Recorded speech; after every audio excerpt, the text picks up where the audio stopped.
ओम नमो भगवते वासुदेवाय। चैत्रे मासे जगद्ब्रह्मे ससर्ज प्रथमे हनि शुक्लपक्षे समग्रे तु तदा सूर्योदये सति। तो जो चैत्र शुक्ल की प्रतिपदा, चैत्र के पहले पक्ष की प्रतिपदा एक त्यौहार रूप से हिंदू धर्म में, वैदिक सनातन में मनाई जाती है। तो क्यों मनाई जाती है, इस विषय पर हम थोड़ा डिस्कस करने के लिए आज आए हैं। ज़्यादा तो कुछ नहीं बोलेंगे, मगर और ये जो वीडियो है ये क्यों मनाया जाए इतना सरलतम से हम नहीं बोल रहे, क्योंकि हम महाराष्ट्र से बिलोंग करते हैं और जिस प्रांत में हम रहते हैं तो उस महाराष्ट्र इस प्रांत में इस प्रतिपदा को गुड़ी पाड़वा नाम से प्रसिद्धि मिली है। और यहाँ इस त्यौहार को मनाने का ढंग थोड़ा अलग ही है। तो मुख्य विषय हमारा वो रहेगा। शायद जो भी कुछ हिंदी भाषी महाराष्ट्र को छोड़ के सुन रहे हैं, जिसको इस गुड़ी पाड़वा की मनाने की पद्धति अच्छी तरह से मालूम नहीं है, ज्ञात नहीं है, तो नहीं समझ सकते। मगर सॉरी, मेरा नाइलाज है, हमें उस विषय पर बोलना ही पड़ेगा। तो इस दिन हुआ क्या है, पहले जो आपके समझ में आए वो सुन लीजिएगा। चैत्रे मासे जगद्ब्रह्मे ससर्ज प्रथमे हनि। ब्रह्मदेव ने इस चैत्र मास के प्रथमे अहनि, पहले दिन में ससर्ज, इस जगत ससर्ज, संपूर्ण जगत को निर्माण किया। शुक्ल पक्ष समग्र हेतु तदा सूर्योदय सति। मगर जिस दिन ब्रह्मदेव ने सृष्टि को रचा, तो जो पहला दिन था, वो जो प्रतिपदा तिथि थी, तो सूर्योदय सति, मतलब सूर्योदय, जब वो तिथि थी तब सूर्योदय था, मतलब वो तिथि सूर्योदय व्यापिनी हो गई। तो इसी आधार पर व्रतराजकार कहते हैं अत्र प्रतिपद सूर्योदय व्यापिनी ग्राह्या, मतलब चैत्र को जो हमें प्रतिपदा लेनी है तो वो सूर्योदय व्यापिनी लेनी है, मतलब सुबह सूर्योदय से पहले पहले जो लगी हुई हो, ऐसी प्रतिपदा हो तो ही तभी ये त्यौहार मनाया जा सकता है। तो अब ये जो त्यौहार है, इसमें क्या किया जाए कि जो हमें कुछ संसार के काम आया ऐसा फल मिले, जबकि हमारा कुछ सांसारिक अच्छा हो जाए, प्रापंचिक कुछ फल मिले। तो इसलिए कुछ कहा जाता है कि ये जो है ये प्याऊ लगाने का दिन है, जिसको महाराष्ट्र में बहुत सी शब्दों से जाना जाता है। पानेरी भी कहा जाता है, और महाराष्ट्र के विदर्भ प्रांत में उसको पानपुई कहा जाता है, और बहुत जगह उसको प्याऊ, हिंदी में प्याऊ कहते हैं, कहीं कहीं उसको पानेरी कहा जाता है। ये जो पानेरी है, पानपुई है, प्याऊ है, ये जो है तो उसको लगाने का ये दिन है, मुहूर्त है। तो इस दिन से 3.5 मास तक अगर कोई पथ से, रास्ते से जाने वाले पंथिक को जल पिलाता है तो उसको पूरे जीवन में कोई व्रत करने की आवश्यकता नहीं रहती, उसको इतना फल मिलता है कि पूरे जीवन भर उसका पुण्य भोग सकता है। और दूसरी बात, हेमाद्रि ने ऐसी कही है, मैं आपके सामने श्लोक उद्धृत करता हूँ, क्योंकि कुछ लोग हैं उनको ये, अगर मैंने केवल हिंदी में बात कह दी तो उसको अप्रमाण लगेगी और सुनने में गलत लग सकता है। मगर हेमाद्रि जी का कहना देखिए क्या है। वर्जयेत चैत्र मासे तु यस्तु गंधानुलेपनम शुक्तिं गंधभृताम दद्याद विप्राय श्वेत वाससी। इस प्रतिपदा को क्या करना चाहिए, हेमाद्रि कहते हैं वर्जयेत चैत्र मासे तु यह तु गंध अनुलेपनम वर्जयेत। चैत्र माह तक, मतलब पूरी महीना तक गंध अनुलेपनम वर्जयेत, मतलब माथे पर तिलक नहीं करना चाहिए पूरी मास तक। और क्या करें, शुक्तिम गंधभृताम, शुक्ति मतलब शिपा, हिंदी में जिसको कहते हैं शिपा, और मराठी में क्या कहते हैं उसको, शिंपला। तो उसमें गंध लेना चाहिए, उसको भर देना चाहिए गंध से। और विप्राय दद्यात, किसी ब्राह्मण को दे देना चाहिए, विप्राय दद्यात। और क्या देना चाहिए, श्वेत वाससी, वासस शब्द है नपुंसक में, और उसका ये द्विवचन हो गया, मतलब श्वेत वाससी का अर्थ हो गया फिर 2 सफ़ेद वस्त्र। किसी ब्राह्मण को 2 सफ़ेद वस्त्र इस दिन विशेष रूप से दान करने चाहिए। इससे भी आपको आपका व्यापार हो, आपका गृह क्लेश हो, वो सब मिट जाता है। और इस दिन अगर नीम के पत्ते अगर खाए जाए तो आरोग्य प्राप्त होता है। इसलिए शास्त्र में इसका एक और भी नाम है, आरोग्य प्रतिपद व्रत इसको कहते हैं। और इस दिन विशेष अनुष्ठान है, कुछ सरस्वती का अनुष्ठान अगर किया जाए तो विद्या भी आपको प्राप्त होती है, इसलिए विद्या प्रतिपद भी है। और वैसे ये जो 3.5 मुहूर्त जो कहे जाते हैं महाराष्ट्र में, तो उनमें से ये एक मुहूर्त है, तो इसलिए कोई भी मुहूर्त देखने की बात ही नहीं है। 3.5 मुहूर्त वो विजयादशमी जिसको दशहरा कहते हैं, और 1 चैत्र की प्रतिपदा, और अक्षय तृतीया जो आधा मुहूर्त कहा जाता है, और दीपावली का पाड़वा, दीपावली का दूसरा दिन, ऐसे 3.5 मुहूर्त हैं। तो अब बात ये है कि महाराष्ट्र में इस गुड़ी पाड़वा नाम का जो सन है, जो प्रतिपदा है, उसको गुड़ी उबारी जाती है। तो इस विषय में महाराष्ट्र के बहुत से विद्वान कुछ कुछ अलग अलग बातें रख देते हैं। जो भी रखते हैं वो तो कुछ नास्तिक विचार से हिंदू धर्म के विरुद्ध में, तो सनातन के विरुद्ध तो नहीं बोलते हैं, मगर मत अनेकत्व ये भी एक सत्य विध्वंसक ही होता है। इसलिए आपसे कुछ कहना चाहते हैं, सुन लीजिए। महाराष्ट्र में उसको कैसे मनाया जाता है। पहले तो बाब ये है कि एक वंश लिया जाता है, और वंश के ऊपर कुछ साड़ी बीड़ी रखी जाती है, और उसके ऊपर एक लोटा ऐसा करके उसमें कुछ नीम वृक्ष की पत्तियाँ वगैरह डाल के, उसको डाली डाल के ऐसा बना के घर के सामने एक स्थंडिल बनाते हैं नीचे, और उस स्थंडिल पर रख के उसको घर के सामने प्रतिग्रह में किया जाता है।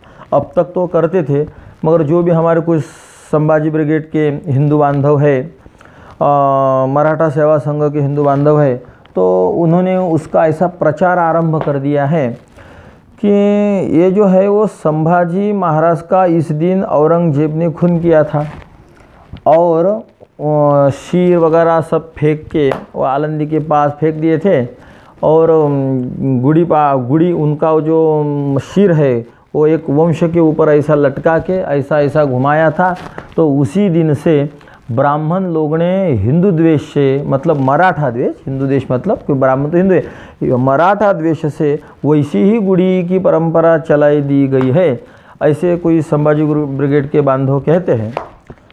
तो थोड़ा विचार कीजिए।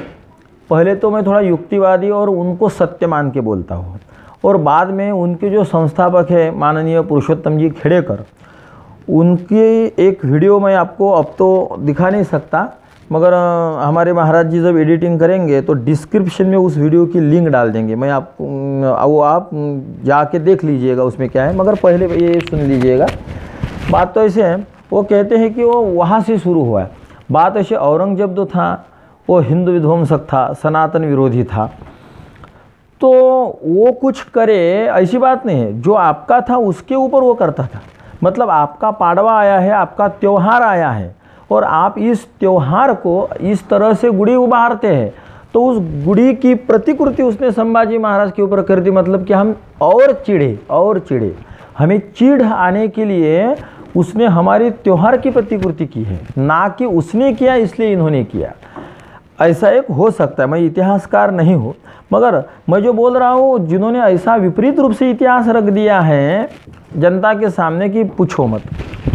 और इस विषय में थोड़ी मैं बात आपसे कहना चाहता हूँ कि इस विषय में जो भी पुरुषोत्तम जी खेड़ेकर कहते हैं, तो उनका एक वीडियो है। उन्होंने एक पुस्तक में ऐसा लिखा है कि शिवाजी महाराज के छाती पर बैठ के ब्राह्मणों ने उनको विष पिला के तड़पा के मार डाला। उन्होंने कह दिया, पुस्तक प्रकाशित हो गई।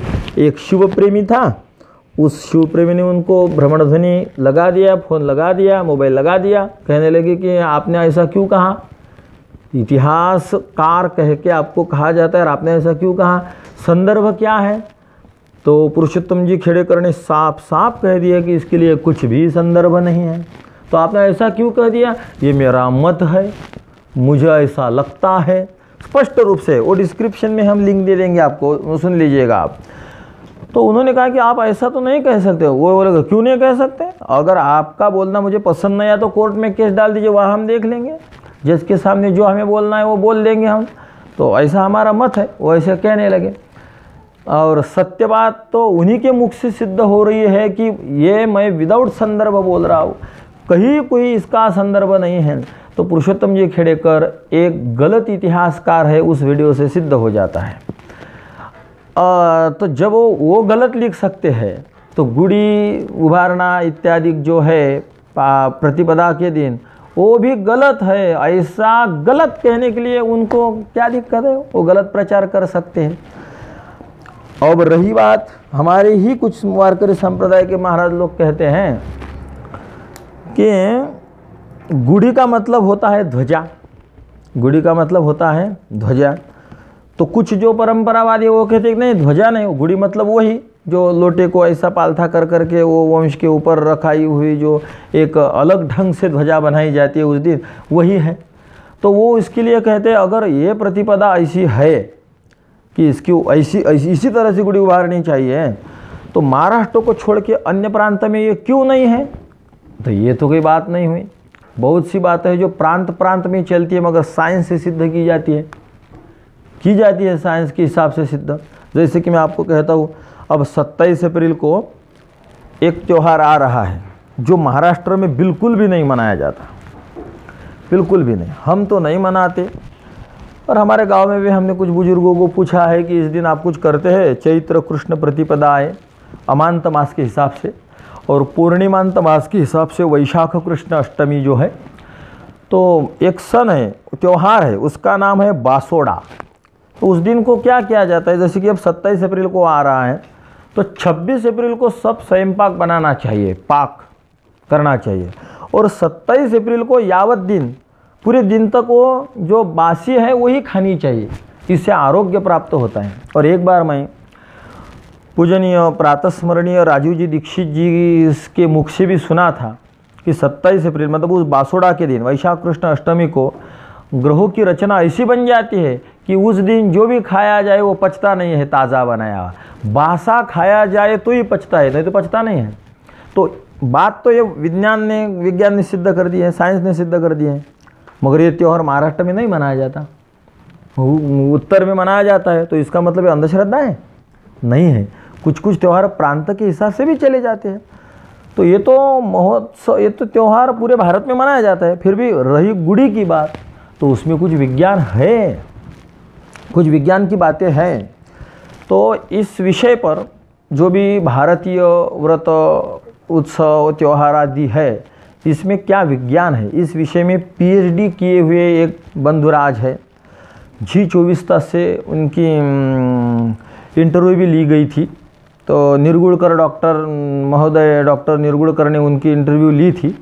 तो वो वीडियो यूट्यूब पर है, तो उसका मैंने अभ्यास किया और उसी के हिसाब से मैं बोलूँगा। और उस वीडियो की भी लिंक आपको डिस्क्रिप्शन में दी जाएंगे। तो वो वीडियो बहुत 42 मिनट 44 मिनट तक का है। तो उसमें 31 मिनट के आगे आप सुनिएगा, आपको मुख्य विषय सुनने में आ जाएगा।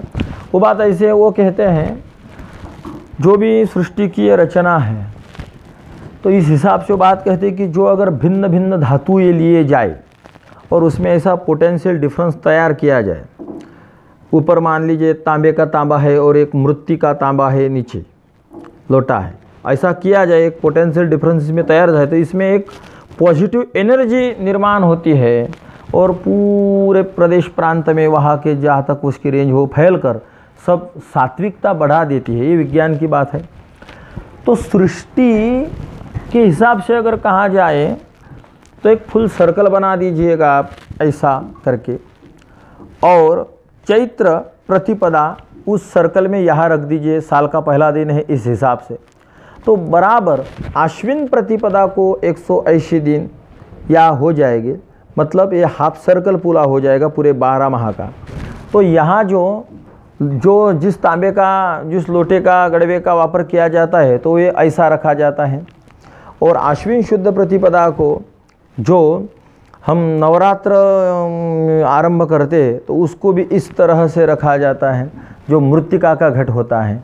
ये मृत्तिका का घट है, ऊपर तांबे का है। और हाँ, जो गुड़ी में जो तांबे की आवश्यकता है तो वो जो है वो तांबे का बर्तन हो या चांदी का हो, इस दो धातु के सिवा अन्य किसी धातु का इसमें प्रयोग नहीं किया जा सकता। तांबे का, चांदी का न हो तो तांबे का, तो ऐसा ये किया जाता है। तो इससे क्या होता है, एक पॉजिटिविटी इतनी बढ़िया निर्माण हो जाती है कि पूरी सृष्टि को पॉजिटिविटी देती है, सात्विकता देती है। ये विज्ञान ने सिद्ध किया है। और आप विश्वास साखरेकर जी का सुन लीजिएगा, वो जो भी बोलते हो बहुत, और वो तो एक प्रमाण नहीं 10-12 वैज्ञानिकों का नाम उन्होंने दिया है। प्लूटो ने कहा, इन्हें कहा, उन्होंने कहा, ऐसा कहा, वैसा कहा, ऐसा रिसर्च है, वो सब बोल देते उसमें। और एक बार मैं पुणे के पास वाड़ा नामक ग्राम में भीमाशंकर के नज़दीक गया था कीर्तन के लिए। आपली भारतीय संस्कृति करके एक पुस्तक पुणे से सदाशिवपेट से प्रकाशित था। बहुत विज्ञानपूर्ण बातें उसमें कही थी। उन्होंने तो बहुत कहा था, जो मेरे ध्यान में है बोलूँगा। मैंने पुस्तक खोजने के बहुत प्रयास किया, मगर अब तुरंत जब वीडियो बना रहा हूँ उस समय उस पुस्तक की खोज मेरे से नहीं हो सकी, इसलिए नहीं तो मैं उसका भी पूरा एड्रेस आपको दे देता था, दूंगा भी आगे, अगर जब भी मेरे समझ में आ जाए या वहाँ से मुझे जब भी वो नॉलेज मिल जाए। सुन लीजिए, तो उसमें क्या लिखा था कि जो अब वो पूरी की पूरी प्रणाली ध्यान में रखिएगा। एक तांबे का तांबा और उसके नीचे जो वस्त्र है तो वो जो है वो तांबड़े कलर का ही होना चाहिए। कलर में एक अलग अलग सी शक्ति रहती है।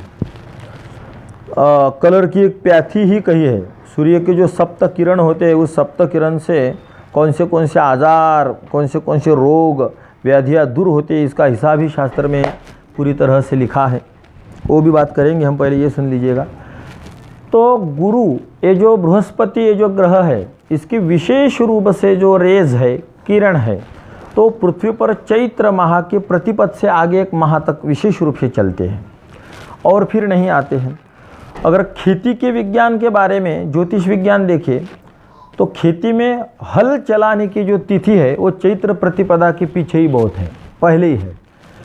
पृथ्वी पर हल चलाने के बाद वो पृथ्वी विदीर्ण हो जाती है और बृहस्पति की किरण उसमें आके वो सुपक्व हो जाती है। और जो भी आप उसमें कुछ बोएंगे तो अच्छी तरह से फसल आ जाए, इसके लायक वो भूमि बन जाती है गुरु किरण से। अगर चैत्र प्रतिपदा के आगे अगर आपने खेती में हल चलाया तो वो अच्छी तरह से वो खेती फल नहीं देंगी आपको। ऐसी ये ज्योतिष की बात है। और विज्ञान में ऐसा बैठ रहा है कि गुरु की किरण आ गिरते हैं ना, अगर आगे आपने हल चलाया तो गुरु ही नहीं तो किरण ही नहीं, तो हल चलाने से जितना चाहिए उतना आपको लाभ नहीं मिलेगा, उसकी उतनी फल प्राप्ति नहीं होगी, क्योंकि गुरु की ग्रेस उस वहाँ तक नहीं पहुँचेंगे, क्योंकि वो तो गुरु चला गया आके। तो जब अगर माह तक ही है या विशेष रूप से एक दिन में गुरु बृहस्पति अपने किरण पृथ्वी पर भेजते हैं, तो उस दिन उस किरणों को, जो ज्ञान प्रदान किरणें हैं, उनको गति से खींच लेना चाहिए, तो किसका भी कर्तव्य है। इसलिए मैं आपको एक सामान्य एग्जाम्पल देता हूँ, सरलतया समझ लीजिएगा आप। मान लीजिए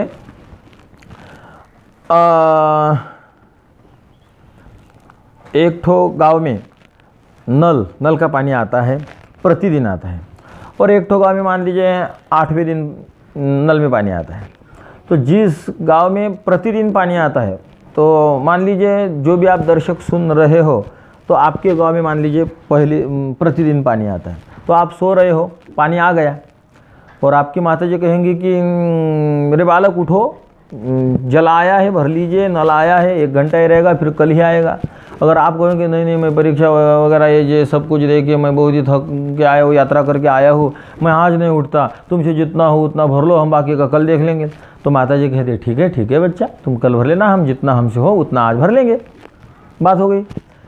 और जिस गांव में 15 दिन में पानी आता है, तो आपसे भी जो दर्शक है, तो आप अब अपना पक्ष बदल लीजिए और ऐसा समझ लीजिए कि आपके गाँव में 15 दिन में जल आता है। आप सोए हुए हैं, यात्रा करके आए, आपकी माता जी आएगी, उठ बेटा उठ, जल आया है। तो आप कहेंगे नहीं हम यात्रा करके हम बहुत थके आए, हम नहीं उठते।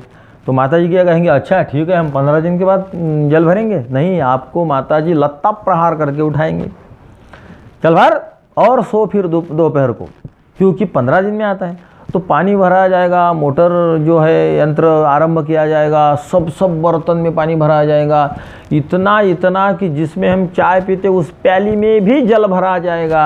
और सब भरने के बाद भी अगर जल रह गया तो कह देंगे कि पी लो, शाम तक पीने का काम न पड़े, आप जल पी लो।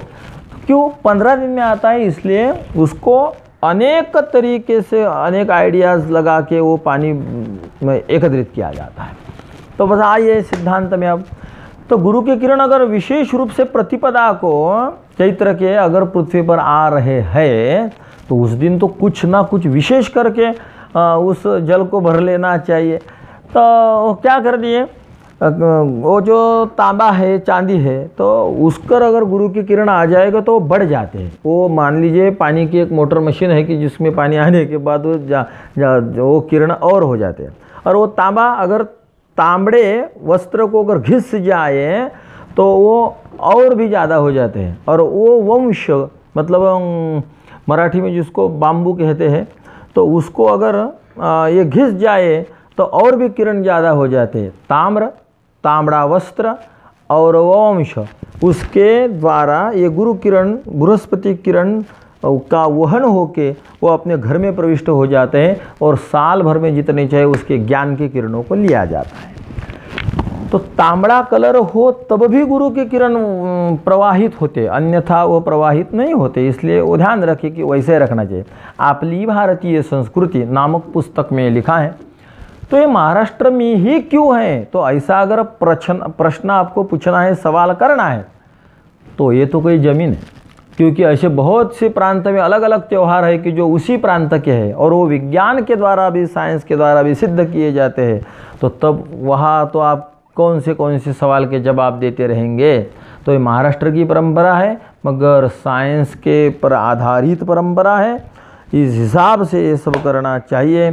क्योंकि हमारे कुछ महाराज लोग भी ऐसे कहने लगे हैं, क्यों लड़कियों के माँ बहन की साड़ी ऊपर टांग देते हो तो अपना कुछ वस्त्र क्यों नहीं वहाँ टांग देते, वगैरह वगैरह करके। गुड़ी उबारावी वाटते चालावी पंढरीची, ऐसा कहते हैं। तो गुड़ी का मतलब ध्वजा ही हो, तो ध्वजा न हो ऐसी तो मेरा कहना नहीं है। और ध्वजा अगर हो तो उसके लिए इसको गुड़ी पाड़वा नहीं कहा जाता। गुड़ी का मतलब ध्वज, ऐसा अगर जो भी ज्ञानी लोग हैं वो बता रहे हैं। मैं तो कोई इतना ज्ञानी नहीं, उतना नहीं, इतना नहीं, बड़ों की सुनता और आपसे कहता हूँ, मगर आपको पसंद आए ऐसी बात मान लीजिए। कहते हैं कि गुड़ी का मतलब ध्वजा है।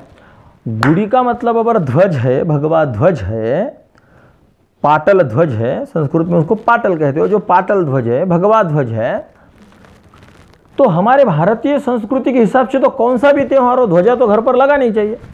जैसे बिना तुलस का और विदाउट ध्वजा का घर है, वो तो घर ही नहीं मानता ना हमारा शास्त्र।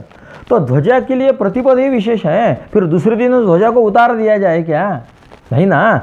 प्रति त्यौहार, जितने भी त्यौहार है उस त्यौहार में ध्वजा तो लगानी है, ये शास्त्र का विधान है। तो बिना ध्वजा का तो नहीं हो सकता। तो इस अगर प्रतिदिन अगर ध्वजा, प्रति त्यौहार अगर ध्वजा लगाने का विधान है, तो इस त्यौहार में गुड़ी ये विशेष रूप से क्यों कहा जाए? और आपको मैं और पूछता हूँ कि अगर इस तिथि में, इस प्रतिपदा को महाराष्ट्र में गुड़ी पाड़वा, इसका मतलब है कि ध्वजा लगाने का है। तो जैसे गुड़ी उभारने की प्रथा ऑल इंडिया में, पूरे भारत में नहीं है, तो इसी तरह ध्वजा इस प्रतिपदा को उभारने की प्रथा ये भी तो पूरी दुनिया में नहीं है, ये भी तो पूरे भारत में नहीं है। तो फिर क्या उस त्यौहार को उच्छृंखल कर दे, उठा के फेंक दे, इस त्यौहार को न मनाएं? तो मेरी आपसे विनती है, ये सब विज्ञान सिद्ध बातें हैं कि लगाना चाहिए।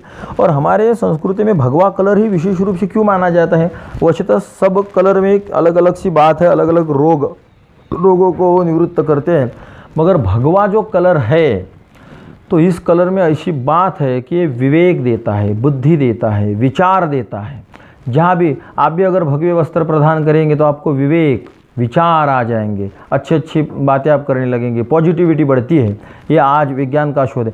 अमेरिका में तो इसके ऊपर प्रयोग कर दिया गया कि अगर भारत में कहा है कि भगवा कलर अगर विवेक प्रदान है, बुद्धि प्रदायक है, तो वहाँ बहुत से पगलों के जो हॉस्पिटल थे, मैटो के, तो वहाँ उन्होंने सब पगलों को भगवा वस्त्र पहना दिया। वो जो भी यूज करते हैं बर्तन आदि उसको भगवा ही मतलब मग हो जो भी कुछ हो सब भगवा, उनके वाल को जो कलर दिया गया वो भी भगवा।